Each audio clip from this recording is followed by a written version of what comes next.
Hey everybody, thanks for coming and hanging out with me on SportsProbe. I'm BE Seymore, and I'm just going to give you a little bit of the insight on the show today. What we're going to be doing is talking about the college football playoffs, big win for the Bulldogs, NFL news and notes. Then we're going to get into the coaching firings in the NFL this year. Some very interesting firings, to say the least. Then we're going to get into our NFL picks, okay? So stay tuned for that. Then we're going to talk a little bit of tennis, the Australian Open, what's going on with the top player in the world. We're going to give you some women's college basketball rankings. And we're going to talk about some good feel-good stories for women's sports. New York Yankees making big news this week in a hiring of a new manager. And that said, let's move forward with SportsPro. Congratulations to the Georgia Bulldogs. They finally did it. They beat the bully. They beat Alabama 33 to 18 in the college football playoff championship game. And I said all along, either they beat the bully this year or it ain't happened for a while. It took 41 years, way back when Herschel did it, back in the 80s. So congratulations to the Bulldogs fans, and the Georgia community for a big win in the college football playoff championship game on Monday night. Again, that was a 33 to 18 victory, and Stetson Bennett being the championship game MVP. Now, news and notes, I've got two things that really hit me a little bit, but again, we go back to why things are put in place in sports and why we do things. COVID, again, rears its ugly head. Why Amari Cooper decides, I want to go out and hang out. I want to go to a Dallas Mavericks game on Wednesday night. And what happens? He got fined over almost $15,000 for breaking COVID protocols. Can't do it. I mean, you can't do everything everybody else is doing, especially NFL player and all the testing that they do. It's just, to me, it's like just being negligent.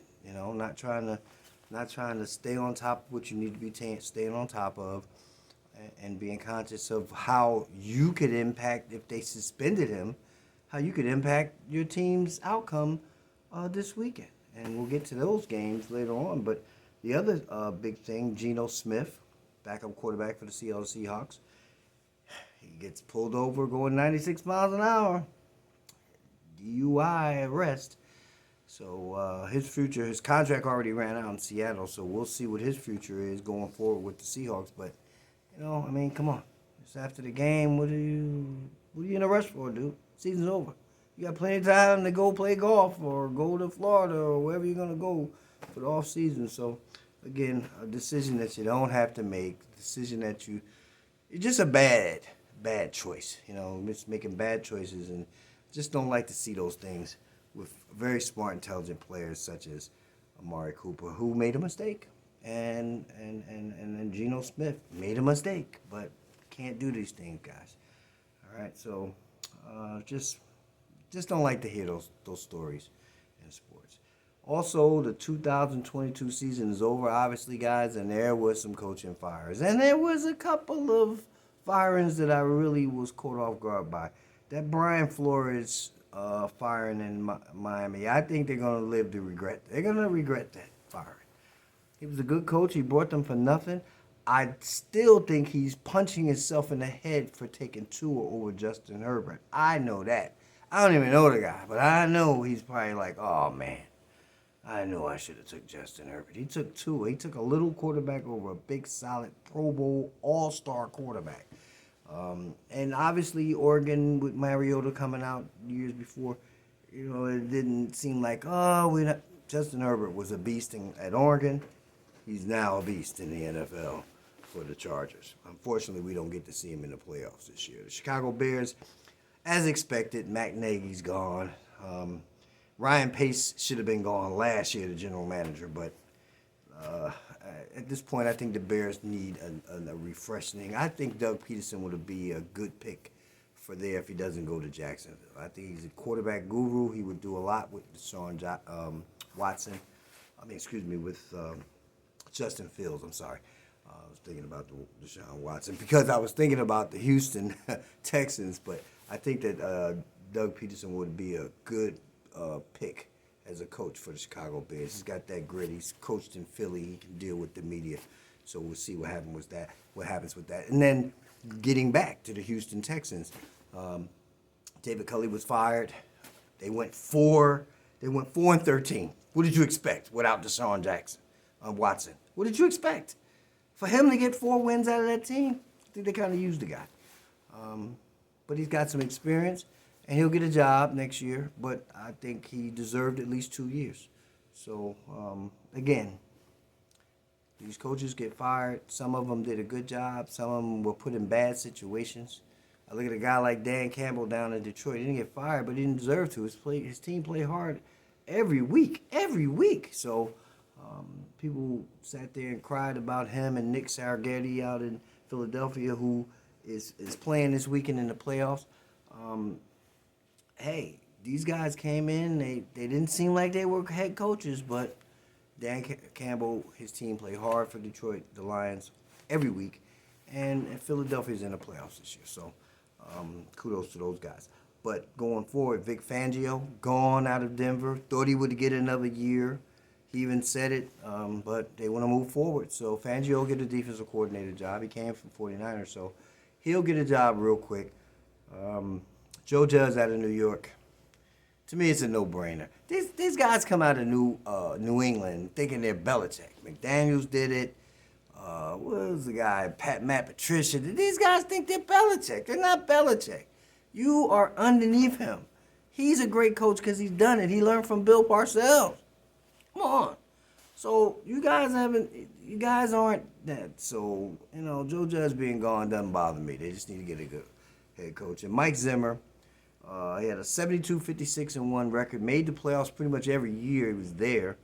And most of the seasons he was there. So him being gone, kind of a surprise to me, but they want to go in a different direction. So he'll get another job. He was a defensive coordinator himself. So he came from Dallas and went to Minnesota. So he will pop up on the radar and other jobs himself. So those are the news and notes. And now we're going to get to those games. The NFL playoffs coming up on Saturday, tomorrow. And right now, my picks for the early game, 4:30 on NBC, that's that Raiders Cincinnati Bengal game. I like the Raiders in that game. I like the Raiders because they have a pass rush. Joe Burrow has been sacked over 51, 52 times this year. Their offensive line is not that great. Now, if they hit the play, especially to Jamar Chase, it's over. But at the end of the day, defense wins these games. It's going to be cold in Cincinnati. That weather front's coming up. Everybody's going to get hit with it. We're going to see. I think the Raiders the Raiders have always been, they can play anywhere. They in L.A., Oakland, didn't matter. They play anywhere. So Cincinnati's used to the cold, so I think it's an even matchup. I think Derek Carr is going to have a big game. I think Darren Waller's going to have a big game. I think that running game with Josh Jacobs will be the key to the game. So I'm going to take the Raiders in that game. New England at Buffalo, it's a 1-1 split in the season series. New England went into Buffalo and ran the ball down Buffalo's throat.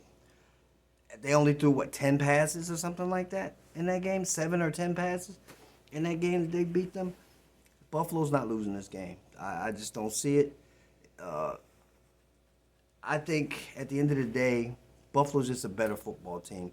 And they worked their way back to being a good football team with all of the adversity they had with the injuries early in the season.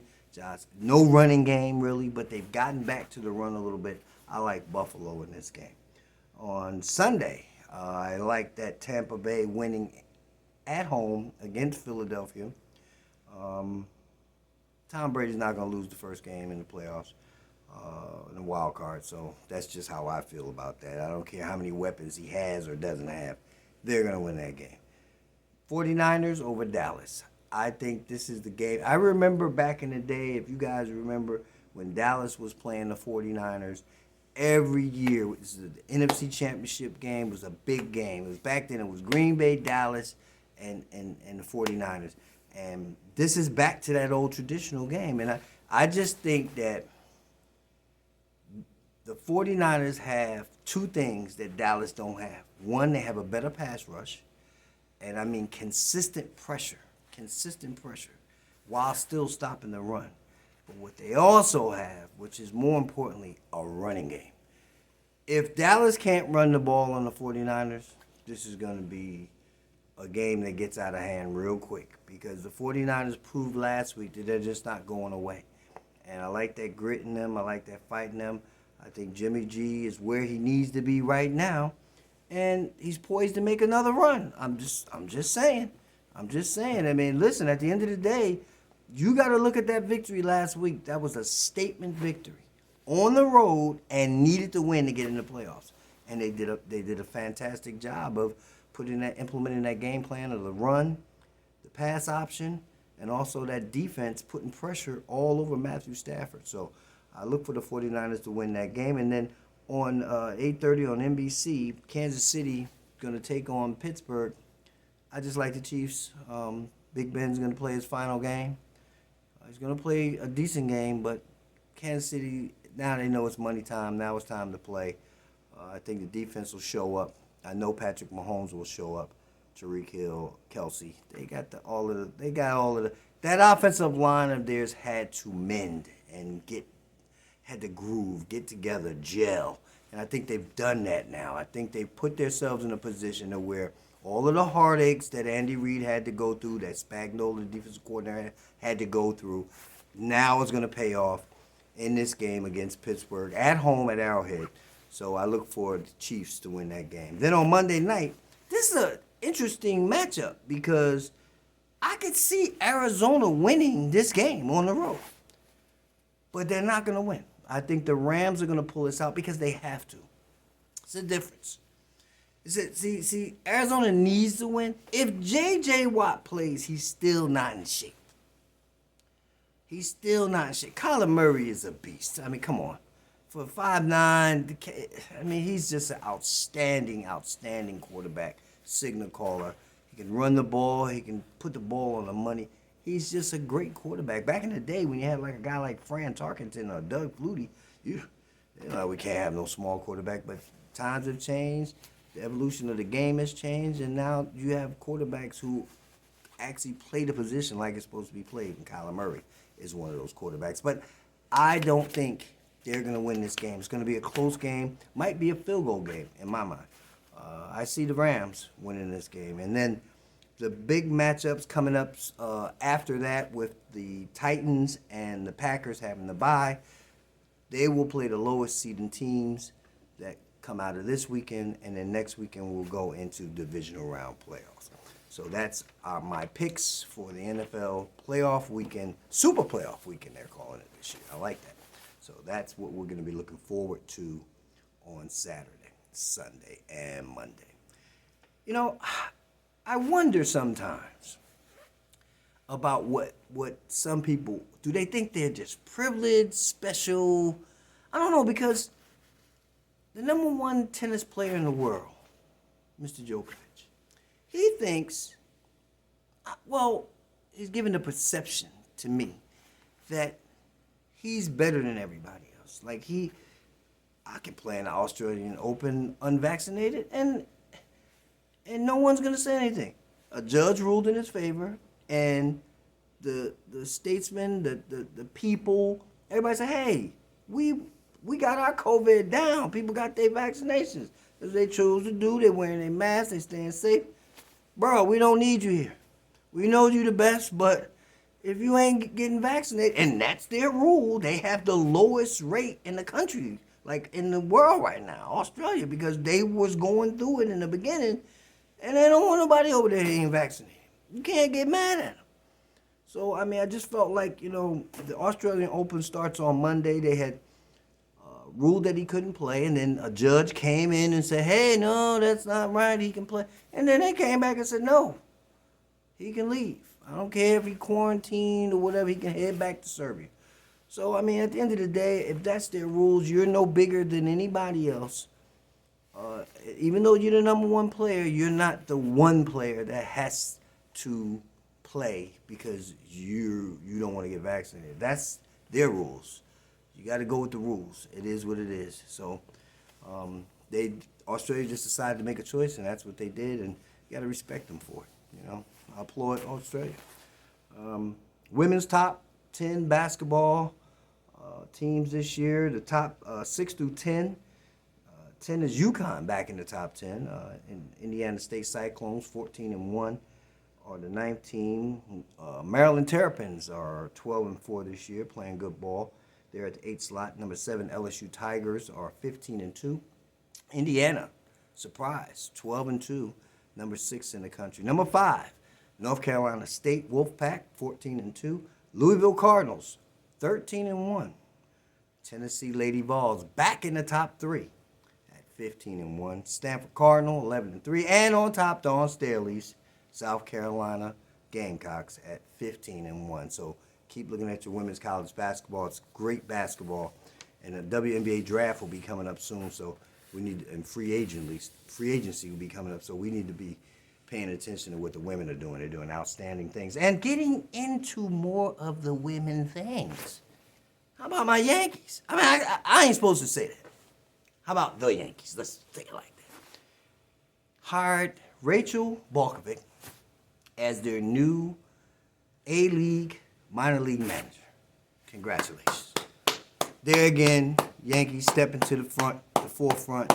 After the year before, they had the assistant GM getting hired by Derek Jeter, former Yankee great, as you know, who now owns the Miami Marlins. Sorry, guys, Miami Marlins. Miss Wynn, Kim Nang, her name is Kim Nang. I'm sorry, Miss Nang. Kim Nang was hired as the general manager. First female general manager, minority, on a Major League Baseball team last year. Now you come back, you got a minor league manager in A-ball, but nonetheless, she's running a team for the greatest Major League Baseball franchise in history, the New York Yankees. 27 championships, by the way. So the Yankees, again, stepping forward, putting their hand out saying, hey, you know what? If you can do the job, you get the job. And you know what? For our ladies, I just want to continue to encourage our ladies to continue to do the things that you guys do. You're fantastic. We see the ladies refs in the NBA and in the NFL, and now in the NHL. It's coming up now. We have some female referees. So we just want to pay homage to our ladies in all sports, whether it be college, pro, just even if it's intramural, we don't care. We just want to pay homage to our ladies out there. Hey, listen, this is SportsProbe. I thank you for being with me again. I appreciate the time. I want to send some special shout-outs. I'm getting my show together. I'm getting my thing together, and I thank you for tuning in. And I like the feedback. Hit me at SeymourBarry15@gmail.com. That's SeymourBarry15@gmail.com. I'd like to give special thanks to go out to my two guys that kind of sponsor me and look out for me. Howard the Barber in Chicago. It's my main man, and my guy Q, the quintessential here in Atlanta, where he takes care of me on a regular, making sure everything is good in terms of things that I need and getting that cut. My production technical supervisor and advisor, Mike Quinney up in Buffalo, New York. Thank you, Mike, for everything you've done and continue to keep giving me feedback on what I need to do to make this show better. And the executive producer, Mr. Kyle Seymour, out in New Jersey. Appreciate everything you're doing and keep giving me all of the information I need to make this show better. But until next time, guys, and I thank you for being with me again here on SportsProbe. Again, I'm BE Seymore, and again, you can always get in touch with me at SeymourBarry15@gmail.com. That's SeymourBarry15@gmail.com. And until next week, enjoy the games and the news, because I'll be bringing it to you here again on SportsProbe. Take care, be safe, and keep that mask on.